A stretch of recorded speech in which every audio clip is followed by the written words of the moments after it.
ಓಂ ನಮೋ ಬುದ್ಧಾಯ ಶುದ್ಧಾಯ ದೈತ್ಯದಾನವ ಮೋಹಿನಿ. ಕಳೆದ ಒಂದೆರಡು ದಿವಸದಿಂದ ನಾವು ಈ ಬೌದ್ಧಾವತಾರದ ಬಗ್ಗೆ ಅನೇಕ ವಿಷಯಗಳನ್ನು ನೋಡಿದ್ದೇವೆ. ಇವತ್ತು ಮತ್ತೆ ಕೆಲವು ವಿಷಯಗಳನ್ನು ತಮ್ಮ ಜೊತೆ ಹಂಚಿಕೊಳ್ಬೇಕು ಅಂತ ನಾನು ಬಯಸಿದೆ. ಈ ಬುದ್ಧನ ಕಥೆಯಲ್ಲಿ ಅವನು ಯಶೋಧರ ಅನ್ನುವ ಒಬ್ಬ ಪತ್ನಿಯನ್ನ ಮತ್ತೆ ರಾಹುಲ ಅನ್ನುವ ಒಬ್ಬ ಮಗನನ್ನ ಹೊಂದಿದ್ದ ಅನ್ನೋದು ಕೇಳಿ ಬರ್ತದೆ. ಇತಿಹಾಸದಲ್ಲಿ ಪ್ರಸಿದ್ಧನಾದ ಗೌತಮ ಬುದ್ಧನು ಭಗವಂತ ಬುದ್ಧನು ಒಂದೇ ಅಂತ ಆದರೆ, ಈ ಭಗವಂತ ಬುದ್ಧನ ಕಥೆಯನ್ನು ಆಚಾರ್ಯರು ಹೇಳುವಾಗ ಆತನ ಪತ್ನಿಯ ಬಗ್ಗೆ ಯಾಕೆ ಹೇಳಲಿಲ್ಲ ಅಂತ ಏನಾದರೂ ಒಂದು ಪ್ರಶ್ನೆ ಬರಬಹುದು ನಮಗೆ. ಅಂತಹ ಕೆಲವು ಪ್ರಶ್ನೆಗಳನ್ನು ಈಗ ನಾವು ಡೀಲ್ ಮಾಡಬೇಕಾಗಿದೆ. ನಮಗೆ ಗೊತ್ತಿರುವಂತೆ ಬುದ್ಧ ಹುಟ್ಟಿದಾಗ ಜ್ಯೋತಿಷಿಗಳು ಕೆಲವರು ಹೇಳಿದರು, ಈತ ಅತಿ ದೊಡ್ಡ ಚಕ್ರವರ್ತಿಯಾಗಿ ಮರಿತಾನೆ ಅಥವಾ ದೊಡ್ಡ ಸನ್ಯಾಸಿ ಆಗ್ತಾನೆ ಅಂತ.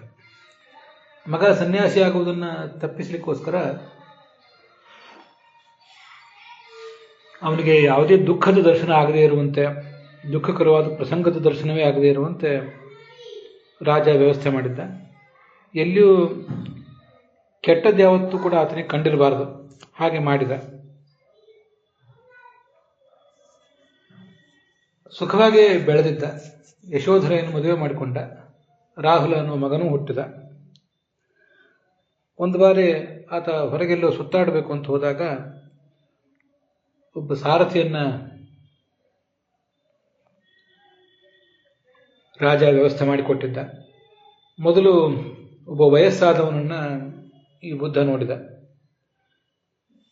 ಇದೇನು ವಯಸ್ಸಾಗಿದೆಯಲ್ಲ ಇವನಿಗೆ ಅಂತ ಸಾರಥಿಯನ್ನು ಕೇಳಿದ. ಹೌದು, ಎಲ್ಲರಿಗೂ ಒಂದು ವಯಸ್ಸಿನ ನಂತರ, ಒಂದು ಕಾಲದ ನಂತರ ಈಗ ವಯಸ್ಸಾಗೇ ಆಗ್ತದೆ ಅಂತ ಸಾರಥಿ ಹೇಳಿದ. ಮತ್ತೊಬ್ಬನಿಗೆ ಮುಪ್ಪೇ ಬಂದಿತ್ತು. ಮುಪ್ಪು ಇವನು ನೋಡಿರಲಿಲ್ಲ. ಯಾರೋ ವಯಸ್ಸಾದವ್ರನ್ನು, ಮುಪ್ಪು ಬಂದವ್ರನ್ನು ನೋಡಿರಲಿಲ್ಲ, ರೋಗಿಗಳನ್ನು ನೋಡಿರಲಿಲ್ಲ, ಸತ್ತು ಹೋದವ್ರನ್ನ ನೋಡಿರಲಿಲ್ಲ. ಅದರಿಂದ ಕ್ರಮವಾಗಿ ಅವನಿಗೆ ವಯಸ್ಸಾದವರು, ರೋಗಿಗಳು, ಹಾಗೆ ಸತ್ತು ಹೋದವ್ರನ್ನೆಲ್ಲ ನೋಡಿದಾಗ ಮನಸ್ಸು ವಿಚಲಿತ ಆಯಿತು. ಜೀವನ ಮತ್ತೆ ಮರಣ ಇವುಗಳ ನಡುವಿನ ಕಾಲದಲ್ಲಿ ನಾವು ಅನುಭವಿಸುವ ಅನೇಕ ತಲ್ಲಣಗಳು ಇವೆಲ್ಲ ಆತನ ಮನಸ್ಸನ್ನ ಮುಟ್ಟಿದವು. ಆತನನ್ನು ವಿಚಾರ ಮಾಡಲಿಕ್ಕೆ ಅವು ಪ್ರೇರಿಸಿದವು. ಯಶೋಧರೆ ಮತ್ತೆ ಮಗ ರಾಹುಲ ಹಾಸಿಗೆಯಲ್ಲಿ ಇದ್ದಂತೆ ಒಂದು ರಾತ್ರಿ ಇದ್ದಕ್ಕಿದ್ದಂತೆ ಮನೆಯನ್ನು ಬಿಟ್ಟು ಹೋದ. ಮನೆಯನ್ನು ಬಿಟ್ಟು ಹೋದವನು ಅನೇಕ ಕಡೆ ಸಂಚಾರ ಮಾಡಿ, ತಪಸ್ಸು ಮಾಡಿ, ಕೊನೆಗೆ ಇವತ್ತಿನ ಬಿಹಾರದ ಗಯಾದಲ್ಲಿ, ಬುದ್ಧ ಗಯಾದಲ್ಲಿ ಅಶ್ವತ್ಥ ವೃಕ್ಷದ ಕೆಳಗೆ ಅವನಿಗೆ ತತ್ವ ಹೊಳೆಯಿತು. ಏನು ಹೊಳೆಯಿತದು? ಜಗತ್ತು ದುಃಖಮಯ ಅನ್ನುವ ಮೊದಲನೇ ಸತ್ಯ, ದುಃಖಕ್ಕೆ ಕಾರಣ ಆಸೆ ಅಂತ ಎರಡನೇ ಸತ್ಯ, ಆಸೆಯನ್ನು ಬಿಟ್ಟರೆ ದುಃಖ ಹೊರಟೋಗ್ತದೆ ಅನ್ನೋದು ಮೂರನೇ ಸತ್ಯ. ಹೀಗೆ ಅವನಿಗೆ ತಿಳಿಯಿತು. ಮುಂದೆ ಆತ ಧರ್ಮವನ್ನು ಬೋಧನೆ ಮಾಡಲಿಕ್ಕೆ ತೊಡಗಿದ, ದೊಡ್ಡ ಪ್ರಮಾಣದ ಅನ್ಯಾಯಗಳನ್ನು ಪಡೆದ ಅಂತ ಹೀಗೆಲ್ಲ ಕೇಳ್ತೇವೆ. ಅವನು ಹೀಗೆ ವೈರಾಗ್ಯವನ್ನು ಹೊಂದಿ ಬುದ್ಧನ ಸ್ಥಾನಕ್ಕೆ ಏರಿದ್ದು ಇದೇನಿದೆ ನಮಗೆ ಚರಿತ್ರದಲ್ಲಿ ಕೇಳಿ ಬರ್ತದೆ. ಅಶ್ವಘೋಷ ಅಂತ ಒಂದು ಬುದ್ಧ ಚರಿತ ಅಂತ ಒಂದು ಕಾವ್ಯ ರಚನೆ ಮಾಡಿದ್ದಾನೆ. ಅದರಲ್ಲೂ ಕೂಡ ಇದೆಲ್ಲ ಕೇಳಿ ಬರ್ತದೆ. ಆದರೆ ಈ ಕಥೆಗಳ ಕುರಿತಾಗಿಯೇ ಒಮ್ಮತ ಇಲ್ಲ ಅನ್ನುವುದನ್ನು ನಾವು ಗಮನಿಸಬೇಕು. ಬಹಳ ಹಿಂದೆ ಧರ್ಮಾನಂದ ಕೋಸಾಂಬಿ ಅನ್ನುವವರ ಒಂದು ಕಾದಂಬರಿ ಓದಿದ್ದೆ ನಾನು, ಭಗವಾನ್ ಬುದ್ಧ ಅಂತ. ಬುದ್ಧನ ಕುರಿತಾಗಿ ಒಂದು ಕಥೆ ಅದು. ಈ ಕಥೆಗಳನ್ನೆಲ್ಲ ಅವರು ಅಲ್ಲಿ ತಳ್ಳಿ ಹಾಕಿದ್ದಾರೆ. ಒಬ್ಬ ವ್ಯಕ್ತಿ ತನ್ನ ಜೀವಮಾನದಲ್ಲಿ ಬಾಲ್ಯಾವಸ್ಥೆಯನ್ನು ದಾಟಿ ಯೌವನಕ್ಕೆ ಬಂದು, ಪ್ರೌಢಾವಸ್ಥೆಗೆ ಬಂದು, ಮದುವೆ ಮಾಡಿಕೊಂಡಿದ್ದಾನೆ, ಮಕ್ಕಳನ್ನು ಪಡೆದಿದ್ದಾನೆ ಅನ್ನುವ ಹಂತದಲ್ಲಿ ಜೀವಮಾನದಲ್ಲಿ ಅವನು ಯಾರನ್ನೂ ವಯಸ್ಸಾದವ್ರನ್ನ ನೋಡಿರ್ಲಿಲ್ವಾ, ರೋಗಿಗಳನ್ನು ನೋಡಿರ್ಲಿಲ್ವಾ, ಸತ್ತು ಹೋದವ್ರನ್ನೇ ನೋಡಿರ್ಲಿಲ್ವಾ?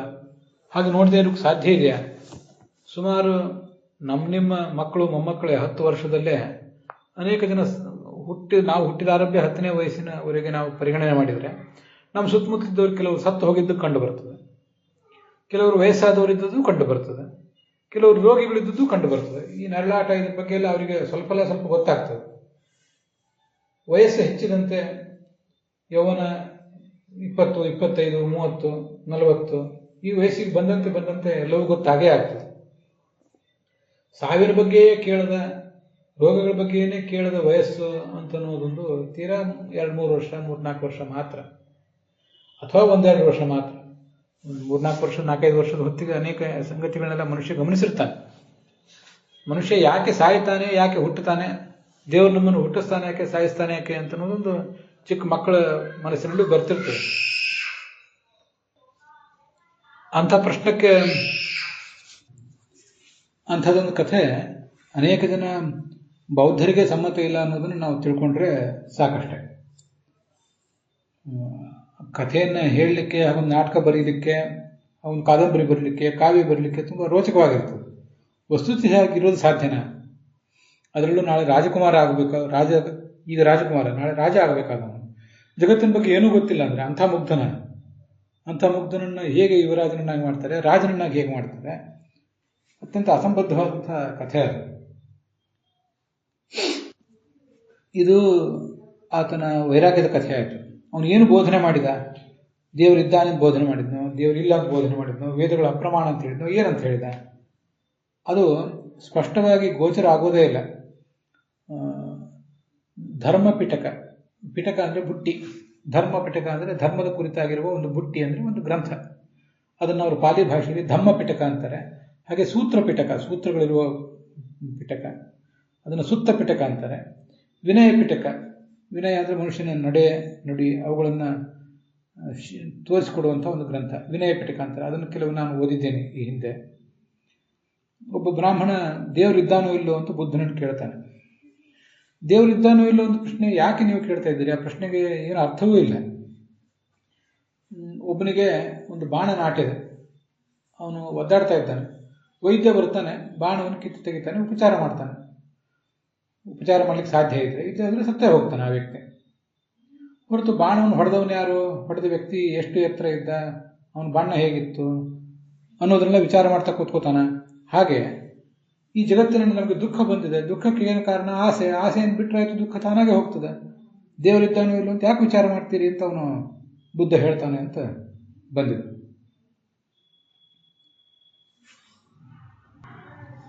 ಒಟ್ಟಾರೆ ಬೌದ್ಧ ಸಿದ್ಧಾಂತ ಏನು, ಭಗವಾನ್ ಬುದ್ಧ ಏನನ್ನು ಪ್ರತಿಪಾದನೆ ಮಾಡಿದ ಅನ್ನೋದ್ರ ಬಗ್ಗೆನೇ ಅವನ ಕಾಲದಲ್ಲೇ ಒಂದು ಯಾವುದೇ ಗ್ರಂಥದ ರಚನೆ ಆಗಲಿಲ್ಲ. ಆದ್ದರಿಂದ ಮುಂದೆ ಅವನ ನಿರ್ಯಾಣದ ಬಳಿಕ ಅವನ ಸಮಕಾಲೀನಾದಂಥ ಅಜಾತಶತ್ರು ಅನ್ನೋ ಒಬ್ಬ ರಾಜ, ನಾನು ಹಿಂದೆ ಕನಿಷ್ಕ ಅಥವಾ ಅಶೋಕ ಅಂತ ಹೇಳಿದ್ದೆ, ಅವನು ಇರ್ಲಿಕ್ಕಿಲ್ಲ, ಅಜಾತಶತ್ರು ಅನ್ನೋ ರಾಜ ನನಗೆ ಆಮೇಲೆ ಅಭ್ಯಾಸ ಮಾಡಿದಾಗ ಗೊತ್ತಾಯಿತು. ಈ ಬೌದ್ಧರ ಒಂದು ಸಮ್ಮೇಳನವನ್ನು ಮಾಡಿಸಿದ. ಅದರಲ್ಲಿ ಮಹಾಕಶ್ಯಪ ಅನ್ನುವ ಒಬ್ಬ ಗುರು ಅದಕ್ಕೆ ಮುಖ್ಯಸ್ಥನಾಗಿದ್ದ. ಬುದ್ಧನ ಉಪದೇಶಗಳನ್ನು ಸಂಗ್ರಹಿಸುವಂಥ ಪ್ರಯತ್ನ ಅವರು ಮಾಡಿದರು. ಆದರೆ ಒಮ್ಮತ ಮೂಡಲಿಲ್ಲ. ಅಲ್ಲಿ ಯೋಗಾಚಾರರು, ಸೌತ್ರಾಂತಿಕರು, ವೈಭಾಷಿಕರು, ಮಾಧ್ಯಮಿಕರು ಅನ್ನುವಂಥ ಹೀಗೆ ಕವನಗಳು ಹುಟ್ಟಿದವು. ಅದ್ರ ಬಗ್ಗೆ ನಾವೀಗ ಪ್ರತ್ಯೇಕವಾಗಿ ನೋಡಬೇಕಾಗಿಲ್ಲ. ನಾನು ಮೊನ್ನೆ ಒಂದು ಸ್ವಲ್ಪ ದಿವಸ ಹೇಳಿದ್ದೆ, ಹೀನಯಾನ ಮಹಾಯಾನ ಅಂತ 2 ಪ್ರಧಾನವಾಗಿ ಕವನಗಳು ಹುಟ್ಟಿದವು. ಮಹಾಯಾನದಲ್ಲಿ ಭಗವಂತ ಬುದ್ಧನನ್ನ ವಿಷ್ಣುವಿನ ಅವತಾರ ಅಂತ ಅವರು ಹೋಗ್ತಾರೆ. ಮತ್ತು ಹೀನಯಾನದಲ್ಲಿ ಅದನ್ನು ಒಪ್ಪೋದಿಲ್ಲ, ಒಬ್ಬ ಸಾಮಾನ್ಯ ಮನುಷ್ಯ ಆ ಲೆವೆಲಿಗೆ ಏರಿದವನು ಅಂತ ಅಭಿಪ್ರಾಯ ಪಡ್ತಾರೆ. ಅಂತೂ ಹೀಗೆ ಅವನ ಮುಂದಿನ ಕಾಲದಲ್ಲಿ ಅವನ ಮೂಲ ಉಪದೇಶಗಳು ಏನು ಅನ್ನುವುದೇ ಯಾರಿಗೂ ತಿಳಿಯದಂತಾಗಿ ಅದು ಅನೇಕ ರೀತಿಯಲ್ಲಿ ಕವಲು ಹೊಡೆದು ಬಿಡುತ್ತೆ. ಜಗತ್ತನ್ನು ಮಿಥ್ಯಾ ಅಂತ ಹೇಳುವವರು ಕೆಲವರಿದ್ದಾರೆ ಬೌದ್ಧರಲ್ಲಿ, ಮಾಧ್ಯಮಿಕರು ಅಂತ ಅವರನ್ನು ಕರೀತಾರೆ. ಜಗತ್ತೇ ಶೂನ್ಯ ಅನ್ನೋರಿದ್ದಾರೆ. ಇನ್ನು ಉಳಿದು ಎಲ್ಲರೂ ಹಾಗೆ ಹೇಳ್ತಾರೆ ಅಂತಿಲ್ಲ. ಇಂಥದ್ದೊಂದು ವ್ಯತ್ಯಾಸ ಅಲ್ಲಿ ಕಂಡು ಬರ್ತದೆ. ಇದೇ ನಮಗೆ ಸೂಚಕ. ಬುದ್ಧ ಏನು ಹೇಳಿದ ಅನ್ನೋದು ಬೌದ್ಧ ಸಿದ್ಧಾಂತವನ್ನು ಒಪ್ಪಿಕೊಂಡಂತಹ ಜನರಿಗೆ ಪೂರ್ಣವಾಗಿ ಅರ್ಥ ಆಗಲಿಲ್ಲ. ಅದಕ್ಕೆ ಬುದ್ಧನ ಈ ಅವತಾರವನ್ನು ನಾವು ಮೋಹಾವತಾರ ಅಂತ ಹೇಳೋದು. ಮತ್ತೆ ಜೈನರು ಸಸ್ಯಾಹಾರವನ್ನು ಸ್ವೀಕಾರ ಮಾಡ್ತಾರೆ ಅನ್ನೋದು ಗೊತ್ತಿದೆ. ಎಲ್ಲ ಬೌದ್ಧರು ಕೂಡ ಸಸ್ಯಾಹಾರವನ್ನು ಸ್ವೀಕಾರ ಮಾಡ್ತಾರ. ಅಹಿಂಸೆಯನ್ನು ಬೋಧನೆ ಮಾಡಿದ, ಕರುಣೆ ಅಹಿಂಸೆಯನ್ನು ಬೋಧನೆ ಮಾಡಿದ ಅಂತೆಲ್ಲ ಹೇಳ್ತೇವೆ. ಸರಿ, ಹಾಗೆ ಬೋಧನೆ ಮಾಡಿದ್ನ ಬುದ್ಧ? ಅವನು ತನ್ನ ಜೀವಮಾನ ಕಾಲದಲ್ಲಿ ಏನು ಆಹಾರ ತಗೋತಾ ಇದ್ದ ಅದನ್ನೆಲ್ಲ ಗಮನಿಸಿದ್ರೆ ಅವನು ಕೂಡ ಮಾಂಸಾಹಾರ ತಗೋತಿದ್ದ ಅಂತ ಅನ್ನೋದು ಈ ಧರ್ಮಾನಂದ ಕೋಸಾಂಬಿ ಮತ್ತು ಕೆಲವರು ಗ್ರಂಥಕರ್ತರ ಉಲ್ಲೇಖಗಳಲ್ಲೇ ಕಾಣಿಸ್ತದೆ. ಈಗ ನೀವು ಕೂಡ ಇದನ್ನೆಲ್ಲ ಅಂತರ್ಜಾಲದಲ್ಲಿ ಹುಡುಕಾಡಿ ನೋಡಿದ್ರೆ ಕಂಡೇ ಕಾಣ್ತದೆ. ಮತ್ತೆ ಅವನ ಮರಣಕ್ಕೂ ಕೂಡ ಈ ಮಾಂಸಾಹಾರ ತಿಂದದ್ದೇ ಒಂದು ಕಾರಣ ಆಯಿತು ಅಂತ ಉಲ್ಲೇಖ ಇದೆ. ಅದ್ರ ಬಗ್ಗೆ ವಿವಾದ ಇದೆ, ಅದು ವಿಷಯ ಬೇರೆ. ಸೂಕರ ಮದ್ದವ ಅಂತ, ಹಂದಿಯ ಒಂದು ಮಾಂಸ, ಅದರಲ್ಲಿದ್ದಂಥ ಒಂದು ಯಾವುದೋ ಒಂದು ಮುಳ್ಳು ಅಂಥದನ್ನೇನೋ ತಿಂದು ಆತನಿಗೆ ಅನಾರೋಗ್ಯ ಆಯಿತು, ಅತಿಸಾರ ಭೇದಿ ಆಯಿತು, ಅದನ್ನು ಸತ್ತ ಅಂತ ಕೆಲವು ಕಡೆ ಕಂಡು ಬರ್ತದೆ. ಆ ಮುಳ್ಳು ಆತನ ಹೊಟ್ಟೆಯನ್ನು ಬಾಧಿಸಿ ಆತನಿಗೆ ತೊಂದರೆ ಕೊಟ್ಟು ಆತನ ಮರಣಕ್ಕೆ ಕಾರಣ ಆಯಿತು ಅಂತ ಬರ್ತದೆ. ಅಂತ ಮಾಂಸಾಹಾರ ತಿಂತಿದ್ದ, ಅವನೇನು ಸಸ್ಯಾಹಾರವನ್ನೇನು ಪ್ರತಿಪಾದನೆ ಮಾಡಲಿಲ್ಲ. ಆದರೆ ಕ್ರಮವಾಗಿ ಮುಂದೆ ಅನೇಕ ಜನ ಬೌದ್ಧರೆಲ್ಲರೂ ಕೂಡ ಸಸ್ಯಾಹಾರದ ಕಡೆ ವಾಲಿದರು ಅಂತ ಕೇಳಿ ಬರ್ತದೆ. ಎಲ್ಲ ಬೌದ್ಧರು ಕೂಡ ಇವತ್ತು ಸಸ್ಯಾಹಾರಿಗಳೇನು ಅಲ್ಲ ಅನ್ನೋದನ್ನು ನಾವು ಗಮನದಲ್ಲಿಟ್ಕೊಳ್ಬೇಕು. ಬುದ್ಧನ ಧರ್ಮವನ್ನು ಒಪ್ಪಿದಂತಹ ಅಶೋಕನ ಕಾಲದಲ್ಲೇ, ಅಶೋಕ ಬೌದ್ಧ ಧರ್ಮವನ್ನು ಒಪ್ಕೊಳ್ಳೋಕ್ಕಿಂತ ಮುಂಚೆ ಮಾಂಸಾಹಾರಿಯಾಗಿದ್ದ. ಹಾಗಾದ್ರೆ ಬೌದ್ಧನ ಆದ ಮೇಲೆ ಅವನು ಅದನ್ನೇನಾದ್ರು ಬಿಟ್ನ, ಮಾಂಸಾಹಾರವನ್ನು ತಿನ್ನುವುದು ಬಿಟ್ನ ಅಂದರೆ ನವಿಲಿನ ಮಾಂಸವೊಂದು ನಿತ್ಯ ಅಡಿಗೆ ಮನೆಯಲ್ಲಿ ದೊರೀತಿತ್ತಂತೆ. ಅದರಿಂದ ಒಂದು ಆಹಾರ ಮಾತ್ರ ತಯಾರಾಗ್ತಿತ್ತಂತೆ. ಅದು ರಾಜನ ಒಂದು ಭೋಗ ಅಂತ ಪರಿಗಣಿತ ಆಗಿತ್ತು. ಅದರಿಂದ ಅದೊಂದನ್ನು ಬಿಟ್ಟು ಉಳಿದೆಲ್ಲ ಮಾಂಸಗಳ ಆಹಾರ ಅಲ್ಲಿ ನಿಷಿದ್ಧ ಆಗಿತ್ತು ಅಂತ ಈಗ ಕೇಳಿ ಬರ್ತದೆ. ಇದು ಸಸ್ಯಾಹಾರ ಅಹಿಂಸೆ ಅನ್ನೋದ್ರ ಹಿಂದೆ ಇರುವಂತಹ ಒಂದು ಸತ್ಯಾಂಶ. ಬೌದ್ಧನಾಗಿ ಅವನು ಬದಲಾವಣೆ ಹೊಂದಿದ ಮೇಲೆ ಕೂಡ ಹೀಗಾಯಿತು ಅಂತ. ಮತ್ತೆ ಬೌದ್ಧನಾಗಿ ಆತ ಬದಲಾವಣೆ ಹೊಂದಿದ ಮೇಲೆ ತನ್ನ ಸಾಮ್ರಾಜ್ಯದ ಸೈನಿಕ ವ್ಯವಸ್ಥೆ ಅದ್ರ ಬಗ್ಗೆ ಹೆಚ್ಚು ಗಮನ ಕೊಡಲಿಲ್ಲ. ಆದ್ರಿಂದ ಮುಂದೆ ಆ ಅಶೋಕನ ಮೌರ್ಯ ವಂಶ ಇದೆಲ್ಲ ನಷ್ಟ ಆಗಿ ಹೋಯಿತು, ಪರರ ದಾಳಿಗೆ ಸಿಕ್ಕಿ ಹೋಯಿತು ಅಂತ ಕೆಲವು ಇತಿಹಾಸಕಾರರು ಅಭಿಪ್ರಾಯ ಪಡ್ತಾರೆ. ಬುದ್ಧ ಅಹಿಂಸೆಯನ್ನು ಬೋಧನೆ ಮಾಡಿದ, ಕರುಣೆಯನ್ನು ಬೋಧನೆ ಮಾಡಿದ ಅಂದರೆ ಹಾಗಾದ್ರೆ ಕೃಷ್ಣ ಕ್ರೌರ್ಯವನ್ನು ಬೋಧನೆ ಮಾಡಿದ, ಹಿಂಸೆಯನ್ನು ಬೋಧನೆ ಮಾಡಿದ ಅಂತ ಅರ್ಥ ಅಲ್ಲ. ಅವೆಲ್ಲ ಕ್ಷುಲ್ಲಕತನ. ಬುದ್ಧರೇ ಆಗಲಿ, ಕೃಷ್ಣನೇ ಆಗಲಿ, ರಾಮನೇ ಆಗಲಿ ಆಯಾ ಕಾಲಕ್ಕೆ ತಕ್ಕಂತೆ ಹೇಗೆ ನಡ್ಕೊಳ್ಬೇಕು ಅನ್ನೋದನ್ನ ತಮ್ಮ ವ್ಯವಹಾರದಿಂದ ತೋರಿಸಿರ್ತಾರೆ. ಒಂದು ಕಾಲದಲ್ಲಿ ಮಾಂಸಾಹಾರವನ್ನು ತಿಂತಾ ಇದ್ರು ಜನ. ಅವರು ಆ ಮಾಂಸಾಹಾರವನ್ನು ದೇವರಿಗೆ ನಿವೇದನೆ ಮಾಡಿ ಆಮೇಲೆ ತಾವು ಕೂಡ ಊಟ ಮಾಡ್ತಿದ್ರು. ಆದರೆ ಆ ಯಜ್ಞ ಮಾಡುವುದೇನಿದೆ, ಯಜ್ಞ ಮಾಡುವುದೇ ಬಹಳ ದೊಡ್ಡ ಸಂಗತಿ ಅಂತ ಬ್ರಾಹ್ಮಣರು ಕ್ಷತ್ರಿಯರೆಲ್ಲರೂ ಕೂಡ ಅದರಲ್ಲೇ ತೊಡಗಿಬಿಟ್ಟಿರ್ತಿದ್ರು. ಯಜ್ಞಕ್ಕಿಂತ ಹೆಚ್ಚಿನದ ಒಂದು ತತ್ವಜ್ಞಾನ ಅನ್ನುವುದಿದೆ. ಮುಕ್ತಿಯಾಗುವುದು ತತ್ವಜ್ಞಾನದಿಂದ, ಕರ್ಮದಿಂದ ಅಲ್ಲ ಅನ್ನುವುದನ್ನು ಮರೆತಂತೆ ಕಾಣಿಸ್ತಾ ಇದ್ರು. ಅಂಥವರಿಗೆ ಒಂದು ಚುಚ್ಚುಮದ್ದು ಕೊಟ್ಟ ಅಷ್ಟೇ ಈ ಬುದ್ಧ. ಮತ್ತೆ ಇದು ಭಾಗವತದಲ್ಲೂ ಬಂದಿದೆ. ಪ್ರಾಚೀನ ಬರಿಹಿ ಅಂತ ರಾಜ ಇದ್ದ, ಅವನ ಬಳಿಗೆ ನಾರದರು ಬಂದರು. ಅವನು ಪ್ರಾಚೀನ ಬರಿಹಿ ಅಂತಲೇ ಹೆಸರನ್ನು ಪಡೆದುಬಿಟ್ಟಿದ್ದ.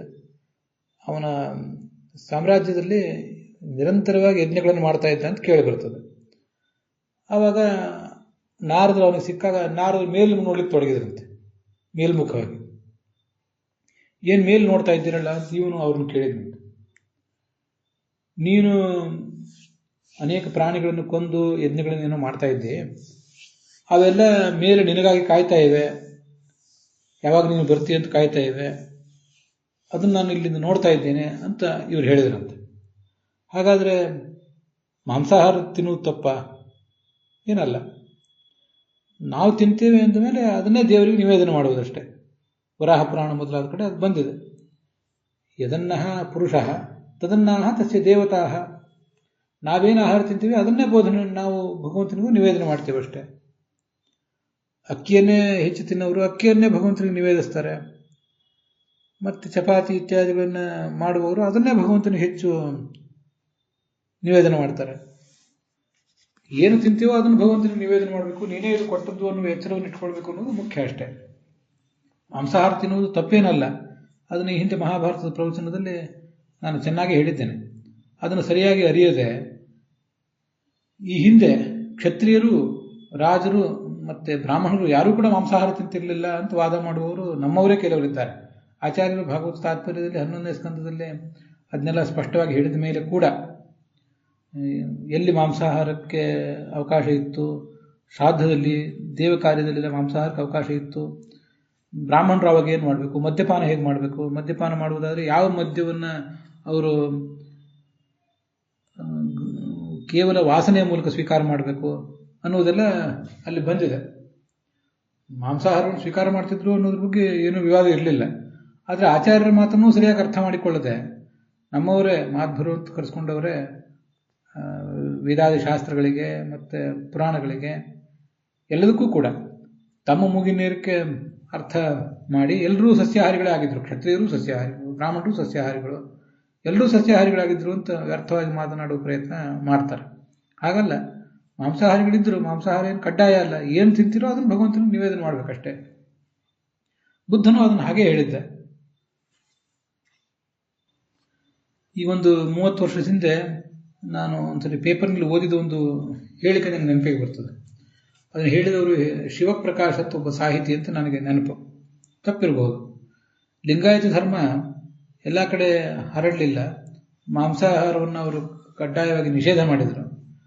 ಅದಕ್ಕೆ ಮಾಂಸಾಹಾರಕ್ಕೂ ಅವರು ಅವಕಾಶ ಕೊಟ್ಟಿದ್ರೆ ಮಾಂಸಾಹಾರವನ್ನು ಸೇವನೆ ಮಾಡುವಂಥ ಜನ ಎಲ್ಲೆಲ್ಲಿ ಇರ್ತಾರೆ, ಸಮುದ್ರದ ತೀರದಲ್ಲಿ ಅಲ್ಲಿಯೂ ಕೂಡ ಎಲ್ಲ ಚೆನ್ನಾಗಿ ಲಿಂಗಾಯತ ಧರ್ಮ ಹರಡಿರ್ತಿತ್ತು. ಹಾಗೆ ಅದಕ್ಕೆ ಅವಕಾಶ ಕೊಡಬೇಕಿತ್ತು ಅಂತ ಅವರೊಂದು ಮಾತು ಬರೆದಿದ್ದಾರೆ. ಒಂದು ಪೇಪರ್ನಲ್ಲಿ ಆ ಹೇಳಿಕೆನೇ ನಾನು ಸ್ಪಷ್ಟವಾಗಿ ನೋಡಿದ್ದೇನೆ.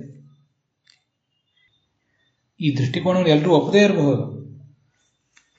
ಮೂಲಭೂತವಾಗಿ ಮನುಷ್ಯನಿಗೆ ತನಗೆ ಯಾವ ಆಹಾರ ಬೇಕೋ ಅದನ್ನು ತಿನ್ನುವ ಅಧಿಕಾರ ಇದೆ.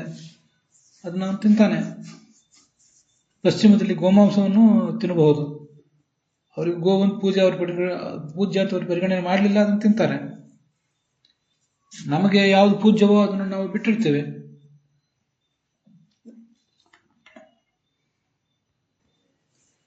ಹೀಗೆ ಮಾಂಸಾಹಾರ ತಿಂದವರೆಲ್ಲ ಕ್ರೂರಿಗಳು, ಹೃದಯಹೀನರು ಅಂತೇನಿಲ್ಲ. ಮಾಂಸಾಹಾರ ಬಿಟ್ಟವರೆಲ್ಲ ಸಾಧು ಸತ್ಪುರುಷರು, ಮಹಾಕರುಣಾಶಾಲಿಗಳು ಅಂತನೂ ಏನಿಲ್ಲ. ಹಾಗೇನೆ ಕೃಷ್ಣ ತನ್ನ ಕಾಲದಲ್ಲಿ ಅವನು ಕರುಣೆಯನ್ನೇ ಬೋಧನೆ ಮಾಡಿದ. ಮೈತ್ರ ಕರುಣಯೇವಚ ಅಂತ ಮಹಾಭಾರತದ ಕೆನೆಪತ್ರ ಭಗವದ್ಗೀತಾ. ಅದರಲ್ಲಿ ಸಾಧಕನ ನಡೆ ಹೇಗಿರಬೇಕು, ಸರ್ವಭೂತ ಹಿತೇರತಃ ಮೈತ್ರ ಕರುಣಯೇವಚ ಅಂತ ಬಂದಿದೆ. ಯುಕ್ತಾಹಾರ ವಿಹಾರನಾಗಿರಬೇಕು. ಯಾವ ಆಹಾರವನ್ನು ತಿನ್ನಬೇಕು, ಸಾತ್ವಿಕ ಆಹಾರವನ್ನು ಸ್ವೀಕಾರ ಮಾಡಬೇಕು, ಅದು ಯುಕ್ತವಾಗಿರಬೇಕು. ಅಲ್ಲಿ ಸಸ್ಯಾಹಾರದ ಬಗ್ಗೆ ಏನು ಬಂದಿಲ್ಲ. ಯುಕ್ತವಾದ ಆಹಾರವನ್ನು ಸ್ವೀಕಾರ ಮಾಡಬೇಕು. ಮತ್ತೆ ಬಹಳ ಮುಖ್ಯವಾಗಿ ಮೈತ್ರ, ಎಲ್ಲ ಕಡೆ ಮೈತ್ರಿ, ಎಲ್ಲ ಜೀವರ ಬಗ್ಗೆ ಮೈತ್ರಿ ಇರಬೇಕು, ಕರುಣಾಶಾಲಿಯಾಗಿರಬೇಕು, ಸರ್ವಭೂತ ಹಿತೇರತನಾಗಿರಬೇಕು ಅಂತ ಬಂದಿದೆ. ಅಹಿಂಸಾ ಪರಮೋ ಧರ್ಮ ಅನ್ನೋದು ಮಹಾಭಾರತದಲ್ಲಿ ಕೂಡ ಇದ್ದ ಉಲ್ಲೇಖವೇ ಆಗಿದೆ. ಅದನ್ನು ಬುದ್ಧ ಎಕ್ಸ್ಕ್ಲೂಸಿವ್ಲಿ ಏನು ಹೇಳಿದ ಅಂತ ನಾವು ತಿಳಿಬೇಕಾಗಿಲ್ಲ. ಹಾಗೆ ವೇದಗಳನ್ನು ಅಪ್ರಮಾಣ ಅಂತ ಏನು ಹೇಳಲಿಲ್ಲ ಬುದ್ಧ. ವೇದಗಳನ್ನು ಪ್ರಮಾಣ ಅಂತಲೂ ಹೇಳಲಿಲ್ಲ ಅಷ್ಟೇ. ಅವನ ದೃಷ್ಟಿಕೋನ ಬೇರೆ ಇತ್ತು. ಅದನ್ನು ಅವನ ಅನುಯಾಯಿಗಳಿಗೆ ಅರ್ಥ ಮಾಡ್ಕೊಳ್ಳಿಕ್ಕಾಗಲಿಲ್ಲ. ದೇವತೆಗಳು ಅರ್ಥ ಮಾಡಿಕೊಂಡ್ರು. ಅದಕ್ಕೆ ಪ್ರಶಾಂತ ವಿದ್ಯಾ ಅಂತ ಹೆಸರಿತ್ತು ಅಂತ ನಾವು ಕಳೆದ ದಿವಸ, ಅದ್ರ ಹಿಂದಿನ ದಿವಸ ನೋಡಿದ್ದೇವೆ. ಬುದ್ಧನ ಸ್ತೋತ್ರ ಮಂತ್ರ ಇತ್ಯಾದಿಗಳನ್ನು ನಾವು ಮಾಡಬಹುದಾ, ವಿಗ್ರಹದ ಆರಾಧನೆ ಮಾಡಬಹುದಾ ಅಂತ ಒಂದು ಪ್ರಶ್ನೆ ಬರ್ತದೆ. ಅದು ಮಾಡಿಬಿಟ್ರೆ ನಮಗೊಂದು ಮೋಹಾವತಾರ ಆದ್ದರಿಂದ ನಮಗೂ ಕೂಡ ಮೋಹಕ್ಕೆ ಕಾರಣ ಆಗ್ತದೆ. ಅದು ಬೇಡ ಅಂತ ಕೆಲವರು ಅಭಿಪ್ರಾಯ ಪಡ್ತಾರೆ. ಹಾಗೇನಿಲ್ಲ. ಭವಂತಿ ಭಾವಾಭೂತಾನ ಮತ್ತೈವ ಪೃಥಕ್ ವಿಧಾಹ. ಜ್ಞಾನ ಬರುವುದಿದ್ರು ಅಜ್ಞಾನ ಬರುವುದಿದ್ರು ಏನಿದ್ರು ಭಗವಂತನಿಂದಲೇ ಬರಬೇಕು. ನಾರಾಯಣ ವರ್ಮದಲ್ಲಿ ಬುದ್ಧಶ್ಚ ಪಾಖಂಡ ಗಣಾತ್ ಪ್ರಮಾದಾತ್ ಅಂತ ಅವನನ್ನು ಸ್ತೋತ್ರ ಮಾಡಿದ್ದಾರೆ. ಭಗವಂತ ಬುದ್ಧನನ್ನು ನಾವು ಧ್ಯಾನ ಮಾಡಬೇಕು. ಅದರಿಂದ ನಮಗೆ ನಾಸ್ತಿಕ ಆಲೋಚನೆಗಳಿಗೆ ಬಲಿಯಾಗುವಂತಹ ಒಂದು ಪ್ರಮಾದ ತಪ್ಪುತ್ತದೆ ಅಂತ ಬಂದಿದೆ. ಬುದ್ಧನನ್ನು ಪ್ರತಿಮಾ ರೂಪದಲ್ಲಿ ಕೂಡ ಪೂಜೆ ಮಾಡಲಿಕ್ಕೆ ಏನು ತಪ್ಪಿಲ್ಲ. ಪ್ರತಿಮಾ ತಂದಿಟ್ಕೊಂಡ ಮೇಲೆ ಅದರಲ್ಲಿ ಬುದ್ಧನ ಕುರಿತಾದ ಒಂದು ಮಂತ್ರವನ್ನು ಹೇಳಿ ಅಲ್ಲಿ ಅವನ ಸನ್ನಿಧಾನವನ್ನು ಆವಾಹಿಸಿ ಆ ಬಳಿಕ ಪೂಜೆ ಮಾಡಬೇಕಾಗ್ತದೆ. ಯಾವ ಮಂತ್ರದಿಂದ ಅಲ್ಲಿ ಮಾಡಬೇಕು ನಿರ್ದಿಷ್ಟ ಮಂತ್ರ ಕಾಣಿಸೋದಿಲ್ಲ. ಕೃಷ್ಣನ ಪ್ರತಿಮೆಗೆ ಕೃಷ್ಣನ ಮಂತ್ರ, ಹೀಗೆಲ್ಲ ಮಂತ್ರಗಳಿವೆ. ಇದಕ್ಕೆ ಯಾವ ಮಂತ್ರ ಅಂತ ಗೊತ್ತಾಗೋದಿಲ್ಲ. ಸುಮ್ಮನೆ ಚಂದಕ್ಕೆ ತಂದಿಟ್ಕೊಳ್ಳೋದಲ್ಲ ಬುದ್ಧನ ಪ್ರತಿಮೆ. ಆ ಸಮಸ್ಯೆನಾದ್ರು ಬಗೆಹರಿದ್ರೆ ಬುದ್ಧನ ಪ್ರತಿಮೆಯನ್ನು ಕೂಡ ನಾವು ನಿತ್ಯ ಆರಾಧಿಸಬಹುದು. ಅದರಿಂದ ಏನೂ ತಪ್ಪಿಲ್ಲ. ಭಗವಂತ ಹೀಗೆ ಮೋಹವನ್ನು ಭರಿಸಿದ್ದು ಬೇರೆ ಬೇರೆ ಕಡೆ ಕಾಣಿಸ್ತದೆ. ವರಾಹ ಪುರಾಣದಲ್ಲಿ ಬಂದ ಮಾತು ಏಷ ಮೋಹಂ ಸೃಜಾಮಿ. ಸ್ವಯಂ ಭಗವಂತ ರುದ್ರನಿಗೆ ಹೇಳ್ತಾನೆ, ನಾನೂ ಮೋಹವನ್ನು ಸೃಷ್ಟಿ ಮಾಡ್ತೇನೆ, ಮತ್ತು ನೀನು ಕೂಡ ಮೋಹಶಾಸ್ತ್ರಗಳನ್ನು ರಚನೆ ಮಾಡು. ಇಲ್ಲದನ್ನ ಇದ್ದಂತೆ ಹೇಳು, ಇದ್ದದ್ದನ್ನ ಇಲ್ಲವಂತೆ ಮಾಡಿಬಿಡು. ನಿನ್ನ ಬಗ್ಗೆ ಶಿವನ ಬಗ್ಗೆನೇ ಹೆಚ್ಚು ಹೇಳಿಕೋ, ನನ್ನ ಬಗ್ಗೆ ವಿಷ್ಣುವಿನ ಬಗ್ಗೆ ಹೆಚ್ಚು ಹೇಳಬೇಡ. ಹೀಗೆಲ್ಲ ಅಲ್ಲಿ ಬಂದಿದೆ. ಅಲ್ಲಿ ತ್ರಿವಿಕ್ರಮ ಪಂಡಿತರು ಒಂದು ಮಾತು ಹೇಳ್ತಾರೆ, ಅಥೋ ನ ಮೋಹಶಾಸ್ತ್ರ ವಕ್ತ ವಿಷ್ಣು ಶಂಕನೀಯ ಅಂತ. ವಿಷ್ಣು ಯಾವತ್ತೂ ಕೂಡ ಮೋಹಶಾಸ್ತ್ರವನ್ನು ರಚನೆ ಮಾಡಲಿಲ್ಲ, ಹಾಗೆ ಮಾಡಿದಾನೆ ಅಂತ ನಾವು ಆಲೋಚನೆ ಮಾಡಬಾರದು. ಅವನು ಮೋಹಕ್ಕೆ ಕಾರಣವಾದ ವಾತಾವರಣವನ್ನು ಸೃಷ್ಟಿ ಮಾಡ್ತಾನೆ. ಆಯಾ ಜನರ ಅನಾದಿಯಾದ ಕರ್ಮ, ಸಂಸ್ಕಾರ ಇತ್ಯಾದಿಗಳಿಗೆ ಅನುಗುಣವಾಗಿ ಅಂತ ಒಂದು ವಾತಾವರಣ ಸೃಷ್ಟಿ ಮಾಡ್ತಾನೆ ಹೊರತು ಮೋಹಶಾಸ್ತ್ರಗಳನ್ನು ಅವನು ಮಾಡಿದ್ದಾನೆ ಅಂತ ಹೇಳಬಾರದು. ಅಥೋ ನ ಮೋಹಶಾಸ್ತ್ರವಕ್ತ ನಾರಾಯಣ ಶಂಕನೀಯ. ಯಾಕೆಂದರೆ ಅಜಸ್ಯ ಅವಕ್ರಚೇತಸಃ, ಅವನು ಯಾವತ್ತೂ ವಕ್ರವಾದ ಬುದ್ಧಿ ಉಳ್ಳವನಲ್ಲ.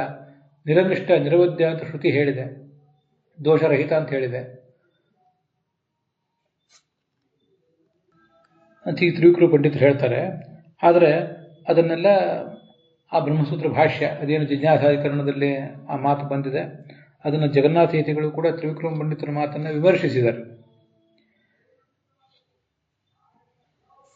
ಮೋಹ ಅಂದರೆ ಮೋಹಕ್ಕೆ ಕಾರಣವಾದ ಅನಾದಿಯಾದ ಕರ್ಮ, ಸಂಸ್ಕಾರ ಅಂತ ತ್ರಿವಿಕ್ರಮ ಪಂಡಿತರ ಅರ್ಥ ಹೇಳ್ತಾರೆ. ವ್ಯಾಸತೀರ್ಥರು ಪ್ರಾಯ ಚಂದ್ರಿಕಾದಲ್ಲಿ ಮೋಹಕ ಶಾಸ್ತ್ರ ಅಂತ ಅರ್ಥ ಹೇಳ್ತಾರೆ. ವ್ಯಾಸತೀರ್ಥರು ಹೇಳಿದ್ದಕ್ಕೆ ತ್ರಿವಿಕ್ರಮ ಪಂಡಿತರ ಮಾತಿನಿಂದ ವಿರೋಧ ಬಂತಲ್ಲ. ವ್ಯಾಸತೀರ್ಥರ ಮಾತಿನಂತೆ ಭಗವಂತನೇ ಮೋಹಕ ಶಾಸ್ತ್ರವನ್ನು ರಚನೆ ಮಾಡಿದ್ದಾನೆ ಅಂತಾಗಿದೆ.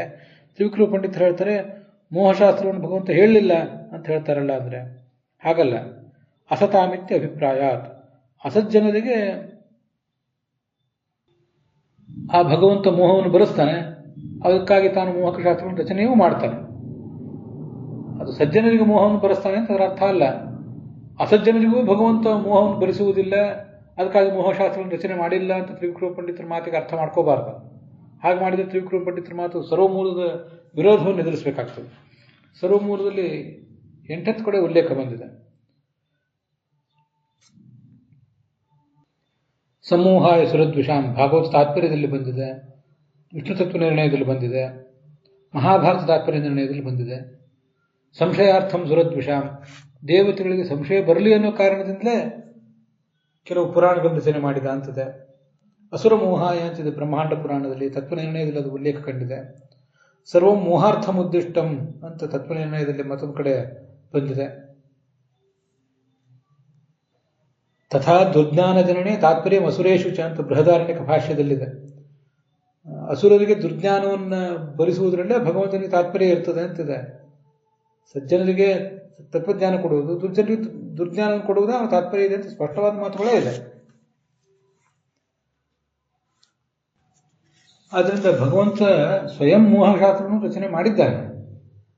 ಅದು ಯಾರಿಗೆ ಮೋಹ ಆಗಬೇಕು ಅಂತ ಅವನ ಅಭಿಪ್ರಾಯ ಇದೆ ಅಂದರೆ ದುರ್ಜನರಿಗೆ ಮೋಹ ಆಗಬೇಕು ಅಂತಿದೆ. ಯಾರಿಗೆ ತತ್ವಜ್ಞಾನದ ಅರ್ಹತೆ ಇಲ್ಲವೋ ಅವರಿಗೆ ಮೋಹ ಆಗಬೇಕು ಅಂತ ಅವನ ಅಭಿಪ್ರಾಯ ಇದೆ.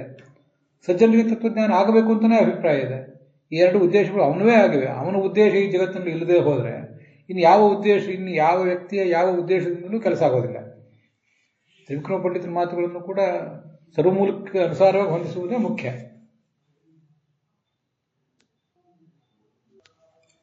ಯಾವ ಶಾಸ್ತ್ರಗಳ ಮೂಲಕ ದುರ್ಜನರಿಗೆ ಮೋಹ ಬರೆಸಬೇಕು ಅಂತ ಭಗವಂತ ಅಪೇಕ್ಷೆ ಪಟ್ಟಿದ್ದಾನೋ ಅದೇ ಮಾತುಗಳನ್ನು ಓದಿದಾಗ ಸಜ್ಜನರಿಗೆ ತತ್ವಜ್ಞಾನವೂ ಆಗ್ತದೆ. ಆದ್ದರಿಂದ ಆ ಮಾತು ಅಪ್ರಮಾಣ ಏನಲ್ಲ. ವೇದಶಾಸ್ತ್ರ ವಿರುದ್ಧವಾದ ಮಾತಿನಲ್ಲಿ ಅಪ್ರಮಾಣ, ವೇದಶಾಸ್ತ್ರಕ್ಕೆ ಸಂಗತವಾದ ಅರ್ಥದಲ್ಲಿ ಅದು ಪ್ರಮಾಣವೇ ಆಗ್ತದೆ. ಅದರಿಂದ ಭಗವಂತನ ಆ ಮಾತುಗಳಿಗೂ ಕೂಡ, ಮೋಹಕ್ಕಾಗಿಯೇ ಭಗವಂತ ರಚನೆ ಮಾಡಿದ ಮಾತುಗಳಿಗೂ ಕೂಡ ಒಂದು ಶೋಭೆಯೇ ಬರ್ತದೆ. ಆದ್ದರಿಂದ ಭಾಗವತದಲ್ಲಿ ಬಂದ 10ನೇ ಸ್ಕಂದದಲ್ಲಿ ಬಂದಿರುವ ಮಾತು ಇದೆಯಲ್ಲ, ಅಕ್ರೂರ ಹೇಳಿದ ಮಾತು, ನಮೋ ಬುದ್ಧಾಯ ಶುದ್ಧಾಯ ದೈತ್ಯ ದಾನವ ಮೋಹಿನೆ ಅನ್ನುವುದನ್ನೇ ಒಂದು ಮಂತ್ರವನ್ನಾಗಿ ತಗೊಳ್ಬೇಕು. ನಿತ್ಯ ನಾವು ಹಾಗೆ ಅದನ್ನು ಪಠನೆ ಮಾಡಲಿಕ್ಕೆ ಅಡ್ಡಿ ಇಲ್ಲ. ಆವರ್ತನ ಮಾಡಲಿಕ್ಕೆ, ಅದನ್ನೇ ಮಂತ್ರದಂತೆ ಆವರ್ತನ ಮಾಡಲಿಕ್ಕೂ ತುಂಬ ಉಪಯುಕ್ತವಾದದ್ದೇ. ಅಲ್ಲಿ ಅಂಗನ್ಯಾಸ, ಕರನ್ಯಾಸ, ಧ್ಯಾನ ಶ್ಲೋಕ ಏನೂ ಬೇಕಾಗಿಲ್ಲ. ತುಂಬ ಅನಾಯಾಸವಾಗಿ ಅದನ್ನು ನಾವು ಪಠಿಸಬಹುದು. ಇದಿಷ್ಟು ಬುದ್ಧಾವತಾರದ ಕುರಿತು ನಾನು ಹೇಳಬೇಕಾದದ್ದು. ಅದೆಲ್ಲವನ್ನು ಕೂಡ ಹೇಳಿದ್ದೇನೆ ಅಂತ ಅಂದ್ಕೊಂಡಿದ್ದೇನೆ. ಸುಮಾರು ಒಂದು 4 ದಿವಸಗಳ ಕಾಲ ನಾವು ಇದೇ ಕಥೆಯನ್ನು ನೋಡಿದ್ದೇವೆ. ಇದರ ಬಗ್ಗೆ ತಾವೆಲ್ಲರೂ ಕೂಡ ಬಹುಶ್ರುತರಿದ್ದೀರಿ. ಬಹಳ ದೊಡ್ಡ ಅಧ್ಯಯನ ಮಾಡಿದವರು ಅನೇಕ ಜನ ಇದ್ದೀರಿ. ಮುಕ್ತವಾಗಿ ನಿಮ್ಮ ಅಭಿಪ್ರಾಯಗಳನ್ನು ನನಗೆ ತಿಳಿಸಬೇಕು ಅಂತ ಒಂದು ವಿನಂತಿ. ಹುಸಿಯ ನಾಡಿ ಹೊಟ್ಟೆ ಬರೆವ ವಿಷಯದಲ್ಲಿ ರಸಿಕನೆಂದು ಹುಸಿಗೆ ಹಾಕಿದ್ರು ಏನು ಶ್ರೀಕೇಶನೇ, ಈಶನಿಂದ ಚರಣ ಭಜನೆ ಆಸೆಯಿಂದ ಮಾಡುವೆ, ದೋಷ ರಾಶಿ ನಾಶ ಮಾಡು ಶ್ರೀ ಕೇಶವ. ಶ್ರೀಕೃಷ್ಣಾರ್ಪಣ ವಸ್ತು.